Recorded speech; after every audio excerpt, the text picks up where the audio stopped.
Nitwa Dr. Nzamurambaho Aimable, nkaba ndi umukozi wa kampani yitwa Green Age International Limited. Ubworozi bw'ingurube ni bwiza cyane kuko ubworozi budasaba ubu butaka bunini cyane kandi buzana amafaranga vuba cyane. Mu yandi magambo, ubworozi bw'ingurube ushobora gutangira ku ngurube imwe ukaba ushobora kubona nyinshi kuko ibwagura kenshi cyane. Byita kubwagura, ariko aborozi babyise kubyara kuko bizana amafaranga. Batiha bwagura imwe. Mu by'ukuri ufite ubutaka butoya, ufite ingurube imwe ushobora kuyigaburira ikaba yagira umusaruro mwinshi cyane mu gihe cyihuse. Nk'umuntu woroye ingurube ashobora gutangira kubona umusaruro wayo mu gihe kingana gute? Wahereye ku ngurube nkuru kuko yo itwarira amezi 3, iminsi 3 n'amasaha 3 ikaba irabwaguye abana benshi cyane. Ubwo rero kuvuga ngo umusaruro utangira kubona deja ugitangira kubwagura, kuko iyo kimaze gucuka ushobora kukigurisha kandi amafaranga atari make.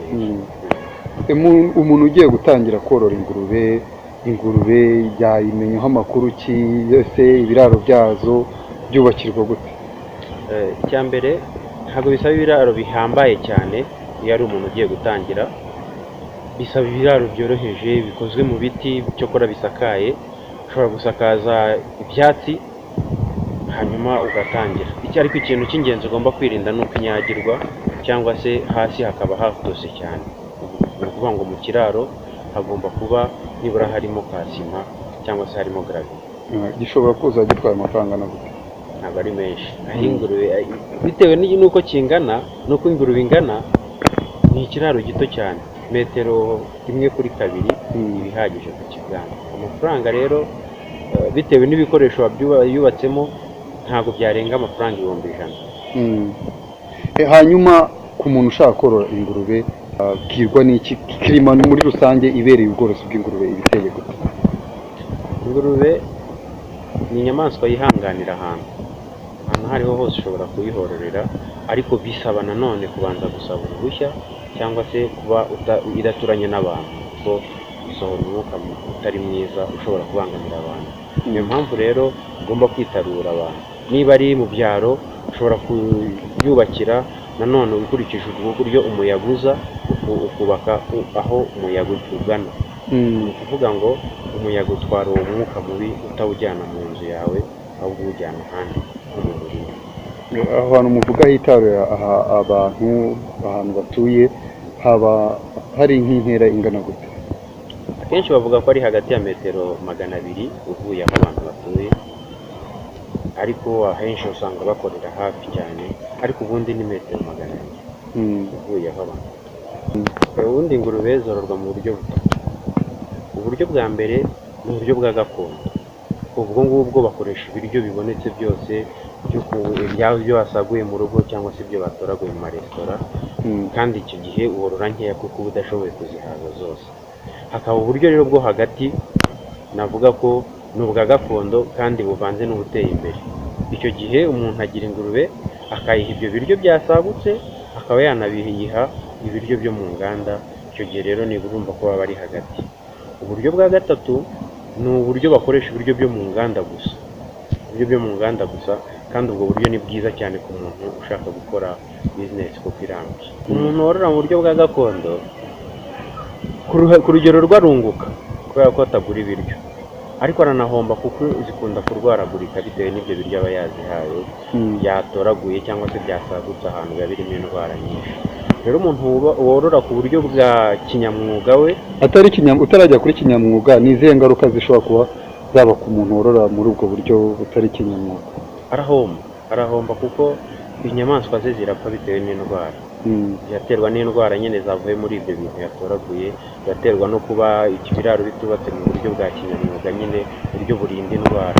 Mu buryo bwo kwinjiza umusaruro bwo nta gihombo bigiramo? Umusaruro, niba se itungo ryawe ryaguhaga ibiryo, ryaguhaga amafaranga aripfuye, aba yahombye birumvikana.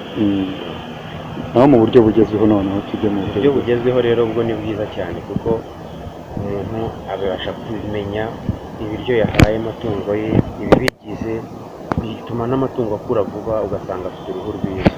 Ikindi nanone umusaruro uriyongera nubwo bisaba gushyiramo imiti, bisaba gukora ibintu bitandukanye by'ibiryo byiza, ariko arunguka kubera ko aba yashoyemo nta bintu by'indwara byinshi aba yabyirinze. Ingurube ku munsi ishobora kurya ibiryo bihagaze amafaranga n'urugo? Aho ngaho rero biterwa n'uko ingana. Ikiri icyana irya garama 23 zonyine. Urumva garama 23 z'ibiryo nta nubwo ziguze amafaranga 100. Ariko uko igenda ikura bigenda byiyongera ku buryo bishobora kugera nko ku biro 3 by'ibiryo byo mu ruganda. Byaba bihagaze amafaranga ntabwo tubwo ntabwo yagera ku mafaranga 900. Hanyuma mu gusoza ndagira ngo ugire inama nk'umuveterineri, inama wagira abantu bashaka korora ingurube, wabagira izihe nama muri rusange ku bworozi bw'ingurube? Ubworozi bw'ingurube ni bwiza cyane, ariko agomba kubanza gutegura umushinga neza, akareba aho azawukorera, akanareba n'ibizawugendaho kugira ngo abashe kuwujyamo neza. Hari abawujyamo batiteguye bakaba bahomba, ariko iyo wawuteguye neza nta mushinga mwiza nk'ukorora. Kuwutegura neza bivuze iki? Ushobora gutangira ku ngurube zingahe kugira ngo wenda wizere ko zizaguha umusaruro, uburyo bwo kuzifata muri rusange? Simvuze umubare w'ingurube kuko nakubwiye ko ushobora no gutangira kuri imwe, ariko uyoroye bya kinyamwuga bikakugeza kure cyane, ukaba n'umuherwe. Ahubwo icyo mvuga ni iki: kumenya ubutaka, ukamenya ikiraro cyubatse neza nk'uko nabivuze, kirimo sima, gihora cyumutse. Ubwo ko ikunda umwanda, ariko burya ntabwo ikunda umwanda. Ibaye ahantu humutse yabaho neza kurushaho.